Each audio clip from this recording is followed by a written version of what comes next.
지금 현재 바울은 감옥에 있는 상태입니다. 그런데 감옥에 있는 다른 죄수들과는 다르게 조금 자유함이 있었던 것으로 보이게 됩니다. 왜냐하면 아직까지는 이 로마 시민이 정당한 재판을 거치지도 않았고 죄가 판명되지도 않았기 때문입니다. 정당한 로마 시민의 권위를 어느 정도 누릴 수 있는 위치에 놓여 있는 것은 분명해 보입니다. 문제의 발단은 유대인들 간의 문제였지만 지금은 유대인 간의 문제가 아니라 로마인과 유대 사람의 문제로 바뀌게 된 것을 보게 됩니다. 그러나 가만히 보면 이렇게 상황이 전개된 것까지에는 바울이 한 것이 사실은 아무것도 없었다는 것을 우리는 너무나 잘 알고 있습니다. 그는 생각지도 못하게 잡혀오게 되고 또 생각지도 못하게 너무나 큰 모든 공권력에 의하여 그는 정말 궁지로 몰릴 수밖에 없었습니다. 유대인의 최고의 권력가들이 다 모여서 그리고 한두 사람이 아니라 여러 사람의 폭력으로 이렇게 갇히게 된 상황입니다. 이 정도 되면 사실은 한 명의 안위를 위해서 어떠한 로마의 관리들이 바울의 편을 들리는 사실은 없습니다. 왜냐하면 유대 예루살렘에서 발생한 소요 때문에 총독이라 하면 로마로부터 직접 임명받은 관리입니다. 이 총독이 갈리는 경우가 이 시대에는 자주 있었습니다. 그렇기 때문에 어떠한 이유를 불문하고 치안을 유지하는 것이 사실은 가장 좋습니다. 때로는 총독들이 유대 지도자들하고 적당히 타협하면서 지내는 것들을 요세푸스의 기록물을 통해서도 자주 드러나게 됩니다. 그런데 오늘 있었던 말씀을 읽다 보면 상당히 궁지에 몰려 있음에도 불구하고 생각지도 않았던 하나님의 사람을 준비해 주셔서 그것도 그리스도인이 아닌 이방인에 의하여 철저히 바울을 보호하고 있음을 보게 됩니다. 12절에 이렇게 시작됩니다. 날이 새며 유대인들이 당을 지어 맹세하되, 맹세까지 했습니다. 그들이 맹세할 때는 하나님의 이름으로 하는 겁니다. 바울을 죽이기 전에는 먹지도 아니하고 마시지도 아니하겠다고 동맹한 자가 무려 40여 명이나 됩니다. 그리고 나서는 그들이 대제사장들과 장로들에게까지도 그들의 굳은 의지를 표명해 보입니다. 계획도 멋지게 세웠습니다. 공회의 힘을 빌어서 최고의 권력 기구의 힘을 빌려서 바울을 예루살렘으로 불러오게 한다는 겁니다. 그리고 나서는 그가 감옥에서 나올 때 몰래 숨었다가 그를 없이 하려는 계획을 세웁니다. 그런데 공교롭게도 16절에 보면 바울의 생질이 그들이 매복하여 있다함을 듣게 됩니다. 성경에서 바울이 생질이 있다는 이야기는 여기가 유일하게 나오게 됩니다. 어쨌든 간에 이 생질은 매우 어린 자였던 것으로 보이게 됩니다. 아마 우리로 치면 중학생 정도 되는 듯한 나이대였었던 것으로 추정이 되어지는데 그가 매우 현명하게 즉시 바울에게 알리게 됩니다. 바울이 백부장에게 이야기를 하게 되고 이 백부장은 또 천부장에게 인도를 합니다. 왜냐하면 바울이 천부장에게 직접 이 청년이 할 이야기가 있다고 그를 데려가 달라고 부탁을 했기 때문입니다. 이렇게 윗사람한테 부탁하는 것도 쉽지 않은데 이것도 일사천리로 진행이 됩니다.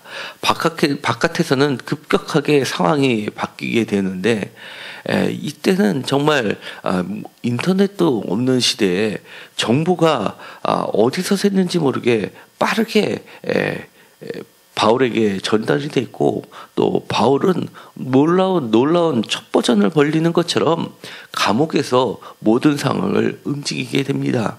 하나님의 보이지 않는 손길이 그를 돕고 있는 겁니다. 백부장도 그를 돕고 천부장도 돕게 됩니다. 천부장이 이렇게 이야기하게 됩니다. 그 자세한 내용을 듣게 되는데 그리고 나서는 이 사람을 보호하겠다라고 결정을 하고 심지어 총독 벨릭스 각하에게 편지를 쓰게 됩니다. 글라우디우스 루시아라는 천부장의 이름이 나오게 됩니다. 이 사람은 총독 벨릭스에게 편지를 써서 문제의 핵심을 그대로 이야기하게 됩니다.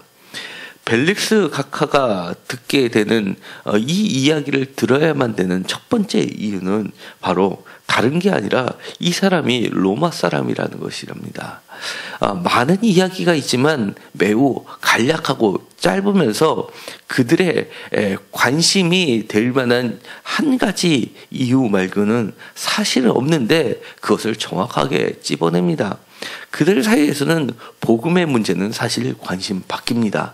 그들을 움직일 수 있는 것은 이 사람이 로마 사람이고 자신들의 임무 중에 하나가 유대 지역의 소요를 막는 것이기도 하지만 그거 못지않게 중요한 또 하나의 임무는 로마 사람들을 보호하는 것이기 때문입니다. 그러면서 이 로마 사람이 문제를 거론하는데 그가 다른 것도 아니라 고발을 당했는데 29절에 보면 율법 문제에 관한 것뿐이고 한 가지도 그를 죽이거나 결박할 사유가 없음을 분명히 명시합니다. 사실은 이 천부장이 이렇게까지 자세하게 기록할 필요는 없습니다. 그럼에도 불구하고 이 사람이 이 바울이 죄가 없음을 먼저 선언해 버렸던 겁니다. 초기 단계에서 이 모든 상황 속에서는 30절에 보면 관계가 있다라고 이야기를 하는 겁니다.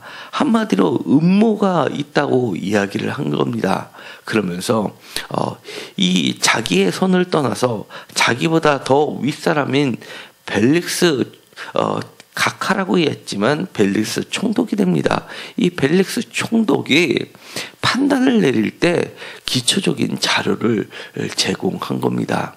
만약에 이런 기초적인 자료가 없었다면 사실 벨릭스는 여러 가지 정치적 판단을 해야 되는 사람이기 때문입니다.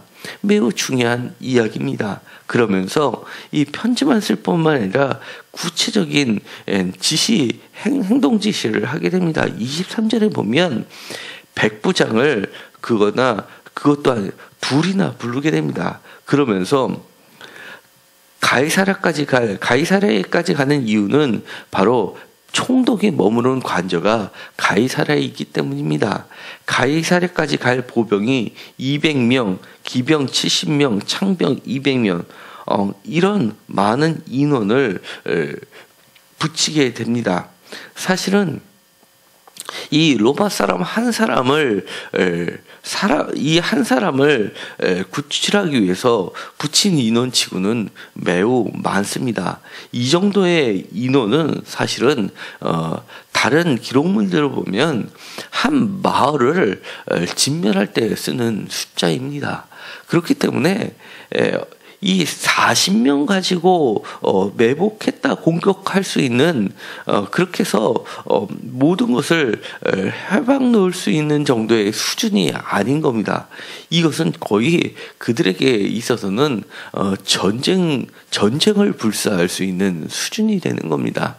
이렇게 철저하게 울타리를 쳐주게 됩니다. 이 사건을 보면서 저는 사실은 많은 생각을 하게 됩니다. 어, 아무도 모르게 나는 저 구석에 갇혀 있는데 바깥에서 최고의 권력을 가지고 많은 사람이 결집해서 음모를 꾸미는데 얼마나 비밀리에 이루어졌겠습니까? 그 정보가 샌다는 것도 사실은 있을 수 없는 일이지만 또 그것이 샜다 하더라도 그것을 막을 방법이 또 어디 있겠습니까? 내가 지금 갇혀 있는 이 마당에 말입니다. 그럼에도 불구하고 이 감옥소는 바울에게 있어서는 보호소나 마찬가지가 되고 말았던 겁니다. 가장 안전한 곳이 돼서 오히려 울타리가 돼서 그를 보호하고 있었던 하나님의 손이 있었다는 겁니다. 우리가 세상에 살다 보면 우리도 알아차리지 못하게끔 우리를 죽이고자 하는, 우리를 해하고자 하는 여러 가지 악한 세력들이 모여서 이렇게 음모를 꾸밀 때가 많이 있습니다. 회사에서 특히 그렇습니다. 여러 가지 경쟁 관계에 의해서 우리를 짓누를 때가 많이 있습니다. 그러나 그 가운데서는 이 문제의 핵심은 바로 하나님과 악한 세력과의 싸움이라는 것을 보여주는 겁니다. 지금 이 모든 문제는 사실은 사람과의 관계인 것 같지만 이것은 하나님께서 이 바울을 임금들과 이방인 사람들 앞에서 예수 그리스도의 복음을 전하라고 작정하시고 움직이시던 하나님의 계획 앞에 달려들고 있는 헛된 음모들이라는 것입니다. 그렇기 때문에 하나님께서는 이를 물리쳐 주시기 위해서 하나님께서 직접 움직이시고 있음을 보게 됩니다. 사실 이것은 사도행전 13장에 보면 바울을 처음 부를 때 이미 작정하셨던 것임을 보게 됩니다. 사도행전 13장입니다. 사도행전 13장에 보면 바울이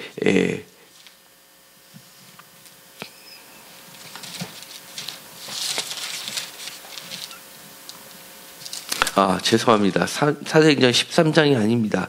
바울이 처음 담에게서 예수 그리스도의 빛을 보게 됐을 때 그에게 이렇게 이야기해 주시는 장면이 나오게 됩니다. 내가 이 사람을 이방인과 임금들과 이스라엘 자손들에게 내 이름을 전하기 위해서 택한 나의 백성이라라고 하는 말씀이 사도행전 9장 15절에 나옵니다. 우리는 알고 있기로는 이방인이라고만 하면 이해가 되기 싫을 때 분명히 기록된 말씀이 임금들과라는 말이 있습니다. 여기서는 임금이라는 말로 썼지만 원어에는 다스리는 자로 되어 있습니다. 그러니까 지금 마지막 순간에 바울이 지금 당하고 있는 모든 고초들이 사실은 이방인들에게, 지금까지는 이방인들에게 전했던 것이라면 이후부터는 바로 임금들에게 복음을 전하는 과정을 하나님께서 직접 진두지휘하고 있다는 것을 보게 되는 겁니다. 이런 식으로 그가 움직이는 모든 과정은 마치 임금에게 나아가는 또 다른 임금을 찾아가는 것처럼 많은 호위병을 거느리고 가는 임금의 모습과 같아지고 말았습니다. 비록 죄수의 모양이지만 실질적으로는 마치 왕이 진격할 때 그를 호위하는 호위무사들을 거느리고 가는 것과 같이 왕을 만나러 가는 모습을 띠게 되는 겁니다. 결국 2명의 총독을 거쳐서 최종적으로 로마로 가게 됩니다. 로마로 가기 전에 다시 한번 헤롯 아그리파 왕도 만나게 됩니다. 유대인의 왕도 만날 뿐만 아니라 로마의 총독 2명을 만나게 됩니다.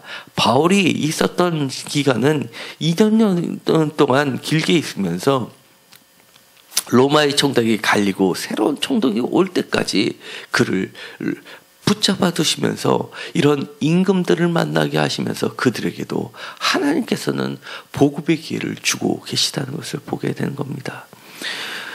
우리가 주님의 사명을 감당할 때는 우리가 알든 인식하든 인식하지 못하든 주님의 손길이 우리 뒤에서 우리를 바치고 떠받치고 있다는 것을 기억하시고 두려워하지 말고 하나님의 뜻에 얼마나 우리가 충실하게 따르고 있는지 없는지만을 우리는 사실은 분간할 필요가 있다는 겁니다.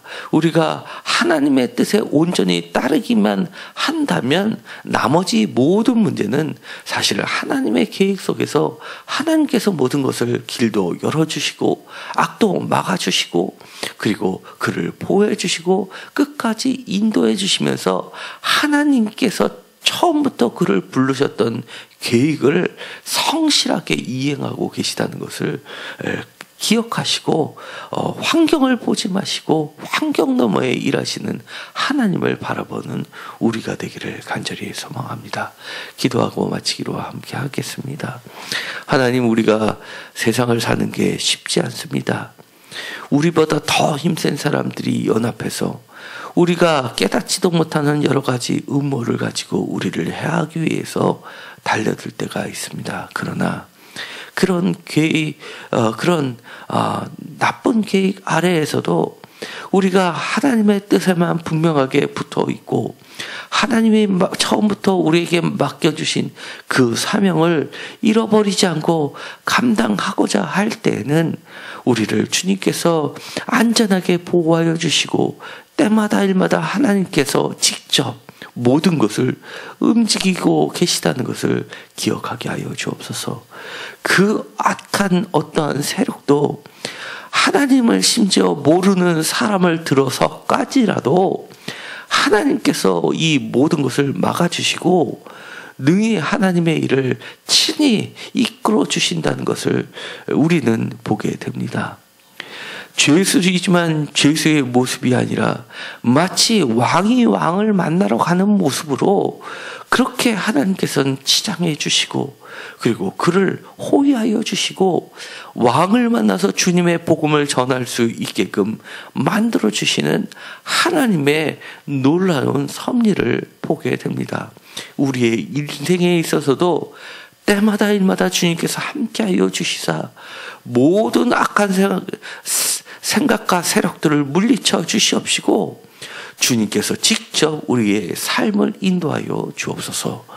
예수 그리스도의 이름으로 기도드렸습니다. 아멘.